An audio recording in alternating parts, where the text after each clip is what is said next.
আৰু মই আজি আয়ুকেৰ বেলতলাত উপস্থিত আছো এই প্ৰতিষ্ঠানটোত উপস্থিত আছো আৰু মই আছো বৰ্তমান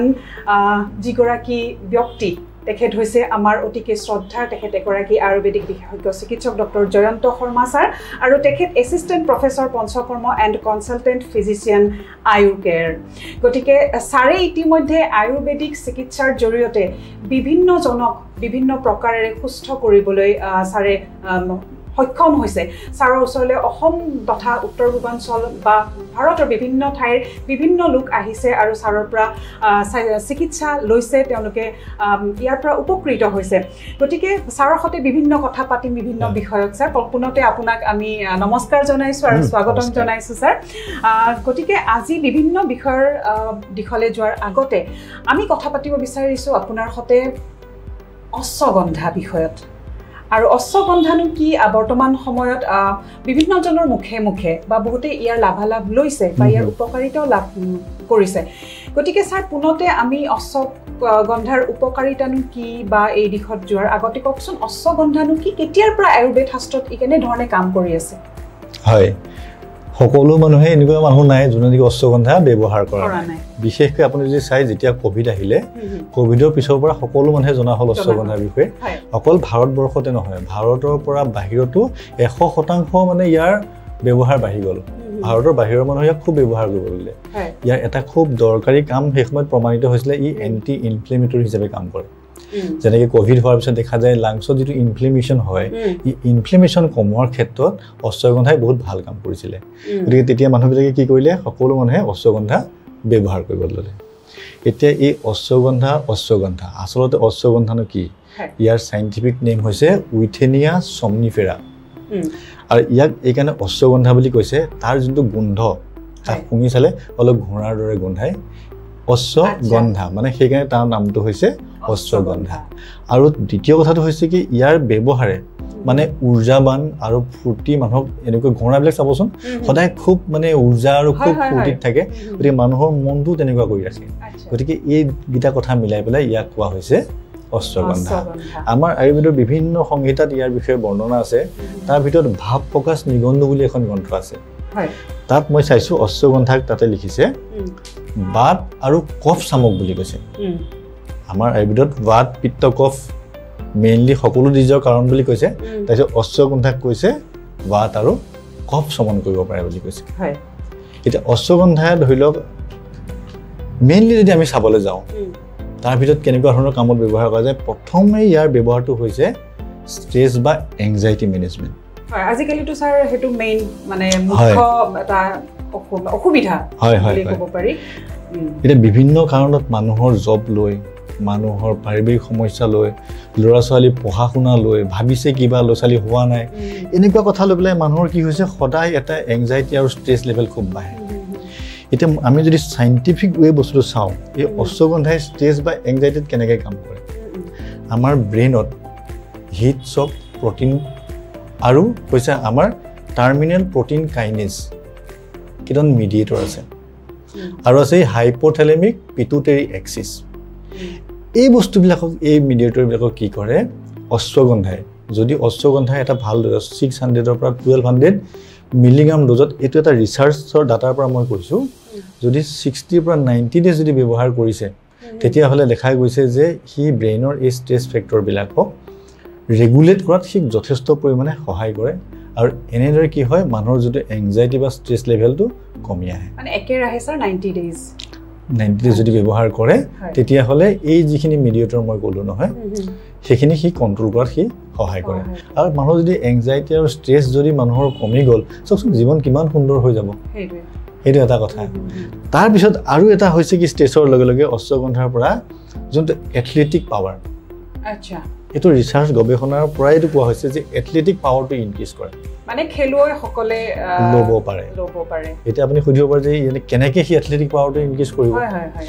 ই দেখা গৈছে যে অশ্বগন্ধাৰ ৰেগুলাৰ ব্যৱহাৰত কি হৈছে যোনটো লাং কেপাচিটি সি ইনক্ৰিজ হয় ধৰি লওক এজন ছুইমাৰ তেওঁ সাঁতোৰবিদ তেওঁ যদি অশ্বগন্ধা কৰে তেওঁ যদি লাং কেপাচিটি বাঢ়ে তেওঁ একেলগে বহু সময় উশাহ নলয়কে তেওঁ সাঁতুৰিব পাৰিব এজন দৌৰবিদে যদি তেওঁ লাং কেপাচিটি বাঢ়ে তেওঁ পাৰফৰ্মেন্সটো ভাল হ'ব গম পাইছেনে সেইকাৰণে যিকোনো ধৰণৰ এটা ফুটবল প্লেয়াৰ হওক ক্ৰিকেট প্লেয়াৰ হওক তেওঁলোকৰ যোনটো এথলেটিক পাৱাৰটো যদি অশ্বগন্ধা ব্যৱহাৰ কৰে সি যথেষ্ট পৰিমাণে সি ইনক্ৰিজ কৰে আৰু মেণ্টেল হেল্থৰ ক্ষেত্ৰত এটা হয় মেণ্টেল হেল্থৰ ক্ষেত্ৰত বুলি ক'লে কেনেকুৱা যদি আপুনি মোক সোধে এতিয়া ধৰি লওক এতিয়া মানুহৰ ধৰি লওক চিজোফ্ৰেনিয়া মানুহৰ কিছুমান হৈছে অভাৰ থিংকিং তাৰপিছত ধৰি লওক আপোনাৰ মানুহৰ কি হৈছে আপোনাৰ অবসেছিভ কম্পালছিভ ডিছঅৰ্ডাৰ মেনিয়া এই যিবিলাক বস্তু যিবিলাক মানুহক বাৰে বাৰে মানে নেগেটিভ থিংকিং আনি থাকে এইবিলাকৰ ক্ষেত্ৰত যদি অশ্বগন্ধা যদি ব্যৱহাৰ কৰা যায় তেতিয়াহ'লে দেখা হৈছে বহু পৰিমাণে সি এইবিলাক কণ্ট্ৰল কৰে আৰু স্যাৰ আজিকালিতো ডায়াবেটিছ হয় হয় ভাল প্ৰায় হোৱা দেখা যায় এই ডায়াবেটিছৰ ক্ষেত্ৰত অশ্বগন্ধাৰ কেনেকুৱা ধৰণৰ স্যাৰ কাম হয় ডায়াবেটিছৰ ক্ষেত্ৰত আছে ডায়াবেটিক ৰোগীত অশ্বগন্ধাৰ যদি আমি চাওঁ তাত এটা কেমিকেল হৈছে বিটাফেৰিন এ কি ক'লে স্যাৰ বিটাফেৰিন এ বুলি তাত এটা কম্পাউণ্ড আছে সাইন্টিফিক এনালাইসিছৰ মই কৈছো তাত বিটাফেৰিন এ কি কৰে যোনটো ইনসুলিন কন্ট্ৰোল কৰাৰ ক্ষেত্ৰত আমি যে ব্লাড টেষ্ট কৰিলে আমি HbA1c বুলি কওঁ যেটো গ্লাইকোসিলেট হিমোগ্লোবিন বুলি কয় সেই বস্তুটো কন্ট্ৰোল কৰাত ই সহায় কৰে গতিকে ডায়াবেটিক ৰোগীও যদি অশ্বগন্ধা ৰেগুলাৰ ব্যৱহাৰ কৰে তেতিয়া হলে সেই বস্তুটো কমি যাব আৰু এটা মই আপোনাক কম আপুনি আচৰিত হ'ব এটা সকলোৱে জনা দৰকাৰ হা অশ্বগন্ধাৰ পৰা কি হয় জানেনে মানুহৰ টেস্টোস্টেৰন সিক্ৰেশন ভাল হয় আচ্ছা মানুহৰ ধৰি লওক স্পাৰ্ম কাউন্ট ভাল কৰিব পাৰে মানুহৰ স্পাৰ্ম মটিলিটি ভাল কৰিব পাৰে মানুহক হেলদি স্পাৰ্ম প্ৰডাকচনত সহায় কৰে কেনেকৈ সহায় কৰে হেতু হৈছে মানুহৰ DHEA বুলি এটা আমাৰ ব্ৰেইনত হৰমন থাকে আৰু যোনে নেকি আমাৰ টেস্টোস্টেৰন সিক্ৰেশনৰ ক্ষেত্ৰত আমাক হেল্প কৰে গতিকে এই হৰমনটো কি হয় যদি অশ্বগন্ধা ৰেগুলাৰ হিচাপে ব্যৱহাৰ কৰা যায় তাৰ পৰা টেস্টোস্টেৰন সিক্ৰেশন বাঢ়িব টেস্টোস্টেৰন সিক্ৰেশন হোৱাৰ লগে লগে কি হ'ব স্পাৰ্ম কোৱালিটি বাঢ়িব স্পাৰ্ম মটিলিটি বাঢ়িব হেলদি স্পাৰ্ম প্ৰডাকচন হ'ব আৰু যিখিনি মানুহৰ মেল ইনফাৰ্টিলিটিৰ ক্ষেত্ৰত ই এটা ভাল কাম কৰে গতিকে তাৰো এটা ভাল চিকিৎসা হিচাপে আমি অশ্বগন্ধাক ব্যৱহাৰ কৰিব পাৰোঁ এটা চাওক আজিকালি মানে ইম্পৰ্টেন্সি হওক ইৰেক্টাইল ডিছফাংচন হওক বা লো স্পাৰ্ম কাউণ্ট যিবিলাক আপোনাৰ অলিগোস্পাৰ্মিয়া বুলি কৈছে এইবিলাক কি হৈছে এইবিলাকৰ মেইন যদি আমি কষ্টটো চাওঁ এটা লাইফষ্টাইল ডিছঅৰ্ডাৰ আৰু ছেকেণ্ড হৈছে এটা ষ্ট্ৰেছ প্ৰত্যেকটো কাৰণতে এংজাইটি আৰু ষ্ট্ৰেছটো এটা কিন্তু মেইন কজ হৈছে গতিকে যিহেতু ষ্ট্ৰেছ মেনেজমেণ্ট যে অশ্বগন্ধা যদি ৰেগুলাৰ খোৱা যায় তেতিয়াহ'লে কি হয় এই ষ্ট্ৰেছ ফেক্টৰ কমাই দিয়ে ব্ৰেইনত ষ্ট্ৰেছ ফেক্টৰ কমাই দিয়াৰ লগে লগে মানুহৰ টোপনি ভাল আহিব টোপনি ভাল অহাৰ লগে লগে মানুহৰ টেস্টোস্টেৰন সিক্ৰেশন ভাল হ'ব ডেফিনেটলি এই মানুহক হেল্প কৰিব গতিকে টোপনি স্লিপ গুড স্লিপৰ ক্ষেত্ৰত চাব আপুনি যে অশ্বগন্ধাই ধুনীয়া এটা কাম কৰে মানুহে যে কয় মানুহে খাবৰ কাৰণে জীৱ লাগে মই কৈছো যে নহয় আপুনি শুবৰ কাৰণে যি চাওকচোন যদি 6 পৰা 7 ঘণ্টা খুব ধুনীয়া একদম সাউন্ড স্লিপ আপোনাৰ হৈছে আপোনাৰ কিমান ফ্ৰেছ লাগিব ৰাতিপুৱা কাম কৰি ভাল লাগিব আপোনাৰ ব্ৰেইনৰ ফাংচন ভাল হৈ যাব আপোনাৰ কথা মানে মনত ৰখাৰ শক্তি এইবিলাক সব ইনক্ৰিজ হ'ব কাম কৰিবলৈ ফূৰ্তি হ'ব সকলো ওভাৰঅল হেলথ আপোনাৰ মানে ইমপ্ৰুভ হৈ যাব মুঠতে স্যাৰ অশ্বগন্ধাৰ চাবলৈ গ'লে মানে হাজাৰটা গুণৰ ওপৰত আছে বহু গুণ আছে মই আপোনাক এটা কথাই ক'লো শেষত যে আপুনি ৰেগুলাৰ যোগ বা প্ৰাণায়াম কৰি আপুনি যিমানখিনি বেনিফিট পাব পাৰে হেলথ বেনিফিট এই গোটেইখিনি বেনিফিট আপুনি অকল অশ্বগন্ধা সেৱন কৰি পাব পাৰে আৰু অশ্বগন্ধা ধৰি লওক এতিয়া কেনেকুৱা ধৰণে পাব আমাৰ সকলো দৰ্শকে জানিব পাৰে হয় অশ্বগন্ধাৰ মেইনলি তাৰ যিটো ৰুট তাৰ ৰুটৰ যিটো পাউডাৰ ফৰ্মত আমি ব্যৱহাৰ কৰিব পাৰোঁ আধাৰ পৰা 1 চামুচ ইয়াৰ ড'জ আৰু যেহেতু ই অলপ গৰম নেচাৰ গতিকে তাত অলপ আমি গাখীৰৰ লগত মিলাই পেলাই খোৱাটো ভাল স্যাৰ গুলি পেলাই খাব লাগে ন পানীত মিহলাই বিভিন্ন ফৰ্ম আমি অশ্বগন্ধাৰ পাউডাৰ হিচাপে পাওঁ আচ্ছা অশ্বগন্ধা অবলে হিচাপে পাওঁ অশ্বগন্ধা ৰিষ্ট হিচাপে আছে আজিকালি অশ্বগন্ধা কেপচুল ফৰ্মত আহে অশ্বগন্ধা ঘি ফৰ্মত আহে অশ্বগন্ধা ঘৃতম এই বিভিন্ন ফৰ্মত আহে সৰু সৰু বাচ্চাক দিব পাৰে মেমৰিৰ কাৰণে স্মৃতি শক্তি আজিকালি চাব ডাঙৰ সমস্যা হৈছে আজিকালি এটেনশ্যন ডিছঅৰ্ডাৰ আজিকালি ল'ৰা ছোৱালীবিলাকৰ অকণো সময় নাই এই যে ভিডিঅ'টো চাই আছে মানুহে হয়তো জাষ্ট দেখা লবলৈ স্ক্ৰল কৰি দিব চাবলৈ সময় নাই মানে এই যে কনচেন্ট্ৰেশনটো নাই এইবিলাকৰ কাৰণে আমি ল'ৰা ছোৱালীক আমি অশ্বগন্ধা সিৰাপ আকাৰত দিব পাৰোঁ তাৰমানে স্যাৰ অশ্বগন্ধা সৰু ল'ৰা ছোৱালীৰ পৰা আদি কৰি সকলো এজ গ্ৰুপৰ মানুহে ব্যৱহাৰ কৰিব পাৰে আৰু এজন চিকিৎসকৰ পৰামৰ্শ ল'ব কি ডোজত খাব লাগে কাৰণ ই বাত আৰু যেনেকৈ পিত্ত